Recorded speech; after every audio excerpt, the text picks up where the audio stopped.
എനിക്ക് ചേച്ചിയെ ഈ കുരുക്കിന്ന് രക്ഷിക്കാൻ പറ്റിയില്ല. എന്റെ ചേച്ചിയൊന്നും ഹാപ്പിയായി കാണാനാ ഞാൻ ആഗ്രഹിച്ചിട്ടുള്ളത്. പക്ഷെ ഇപ്പൊ ചേച്ചിയുടെ അവസ്ഥ നോക്കി നിൽക്കാൻ എനിക്ക് കഴിയുന്നുള്ളൂ.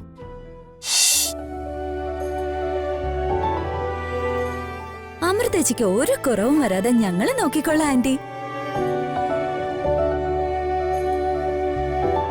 ശ്രീയേട്ടൻ അമൃതേച്ചിയെ സങ്കടപ്പെടുത്തിയ അമൃതേച്ചിയും കൂട്ടി ഞാൻ പുത്തമ്പുരക്കിലേക്ക് വരാം. പോരെ മാളു, എവിടെ എന്താ പറഞ്ഞെന്ന് നിനക്കറിയില്ലേ? നാവടക്കി മിണ്ടായിരിക്കും. അമ്മ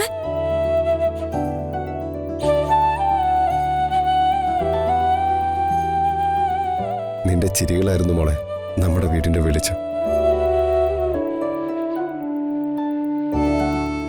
സന്തോഷിക്കണോ കരയണോ എന്ന് അച്ഛൻ അറിയില്ല മോളെ.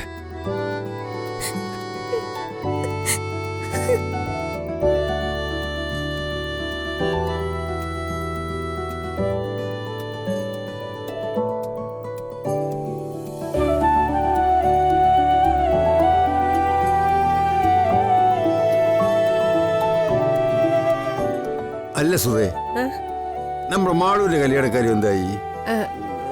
അത് പിന്നെ അവളുടെ കല്യാണം ഏതാണ്ട് ഉറപ്പിച്ച മട്ടാ സാറേ. ഓഹോ, അപ്പോ പയ്യനോടുന്ന്? അത് പിന്നെ നല്ല കുടുംബമാ സാറേ. അതെ ജലജേച്ചി, രാഹുകാലത്തിന് മുമ്പ് ചെറുക്കനും പെണ്ണും വീട്ടിൽ കയറണ്ടേ? അല്ല, എന്നാ പിന്നെ പുറപ്പെട്ടാലോ?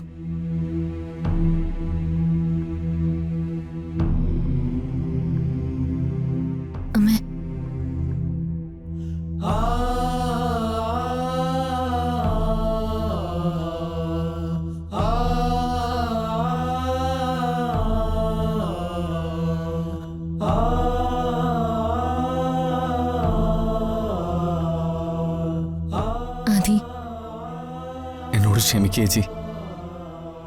ചേച്ചിക്ക് തന്ന വാക്ക് പാലിക്കാൻ എനിക്ക് കഴിഞ്ഞില്ല.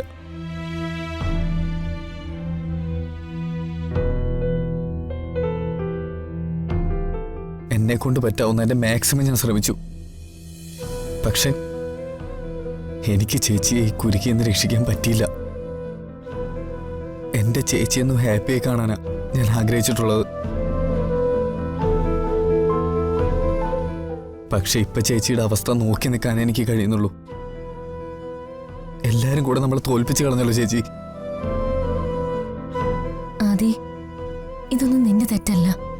ചില സമയങ്ങളിൽ വിധിക്ക് മുമ്പിൽ നമ്മൾ നിസ്സഹായരായി നോക്കി നിൽക്കേണ്ടി വരും. എന്റെ ജീവിതം ഇങ്ങനെയാവണമെന്ന് നേരത്തെ വിധിച്ചിട്ടുണ്ട്. ആ വിധി തിരുത്താൻ നിനക്കോ എനിക്കോ ആവില്ല. ഞാൻ എന്റെ വിധിയെ മനസ്സുകൊണ്ട് അംഗീകരിച്ചു കഴിഞ്ഞു. ഇതിൽ നിനക്കൊരു കുറ്റബോധവും വേണ്ട. ചേച്ചി എന്തിനോട് കള്ളം പറയുന്നു? അയാളുമായിട്ടുള്ള ജീവിതത്തിൽ ചേച്ചി ഒരിക്കലും സന്തോഷവതിയായിരിക്കില്ലെന്ന് എനിക്കറിയാം.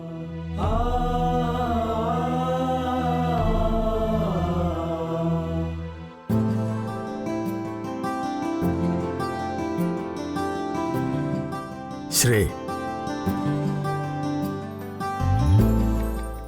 എന്റെ കുട്ടിയെ ഞാൻ നിന്നെ വിശ്വസിച്ച് ഏൽപ്പിക്കുക. എന്റെ വിശ്വാസം നീ ഒരിക്കലും തെറ്റിക്കരുത്.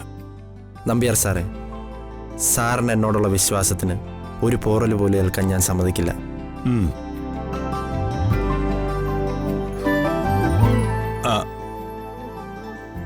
അവിടെ വിളിക്കേ. മോളെ ഇറങ്ങാൻ നേരം വാ.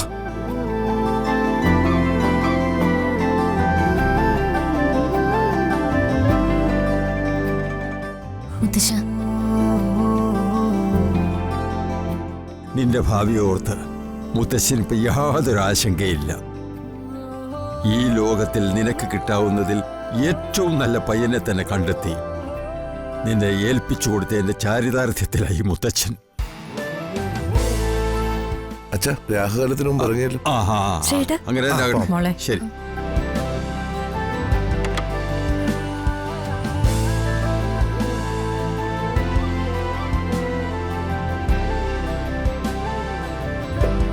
മോളെ, നിനക്ക് പോകാനുള്ള വണ്ടി അതല്ല, ദേ ഇതാ.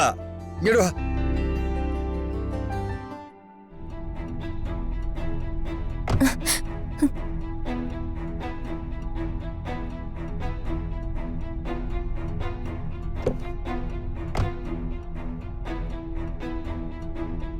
സമയം പോന്തി രാജ, പോയി വിളിച്ചോണ്ട് പോവാ, ചെല്ല്. മോളെ വാ.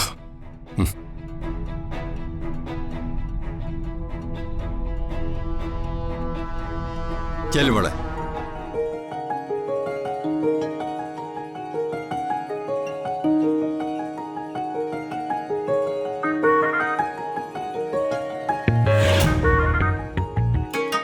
നിങ്ങളും പിന്നാലെ എത്തൂലോ അല്ലേ? ആ ഞങ്ങള് പിന്നാലെയുണ്ട്. ശരിയെന്ന്.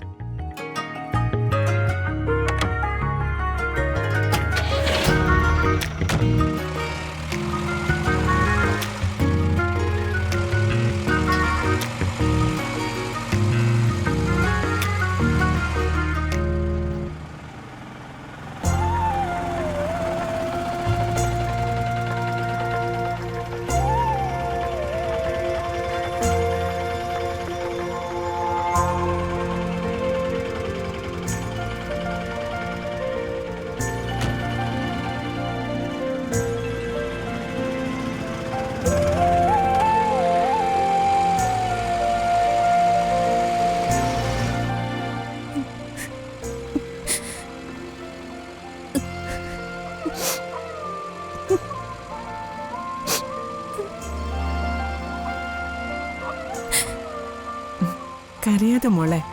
കല്യാണം കഴിഞ്ഞ് സ്വന്തം വീടും വീട്ടുകാരെയൊക്കെ വിട്ടിറങ്ങുമ്പോ ആരുടെ ഉള്ളായാലും ഒന്ന് പിടയും. ഞങ്ങളുടെ വീട്ടിലെത്തി 2 ദിവസം കഴിയട്ടെ. അവിടുത്തെ ആളുകളെയും കാര്യങ്ങളൊക്കെ ഒന്ന് പരിചയമായ ഈ സങ്കടമൊക്കെ തനിയെ മാറും. പിന്നെ ഞങ്ങളെയൊക്കെ വിട്ട് എങ്ങോട്ടും പോകാൻ നിനക്ക് മനസ്സുണ്ടാവില്ല.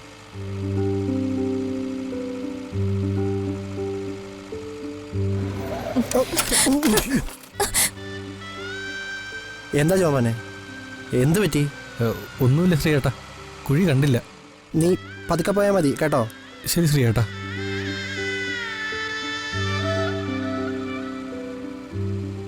വല്ലാതെ ചൂടെടുക്കുന്നുണ്ടല്ലേ? അതെന്താണെന്നറിയോ, ഈ കാറിൽ AC ഇല്ല. ആ ഗ്ലാസ് കുറച്ച് താത്തിയിട്ട നല്ല കാറ്റ് കിട്ടും. അതല്ല, ഇത് പഴയ വണ്ടിയല്ലേ.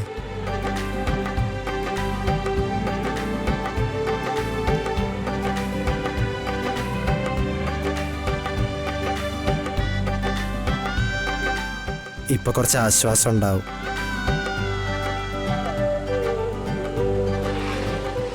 അവിടുത്തെ സൗകര്യങ്ങളൊക്കെ കണ്ട് വളർന്ന അമൃതയ്ക്ക് ഇവിടുത്തെ കാര്യങ്ങൾ ആദ്യമേ കുറച്ച് ബുദ്ധിമുട്ടായിട്ട് തോന്നും. അതെനിക്കറിയാം.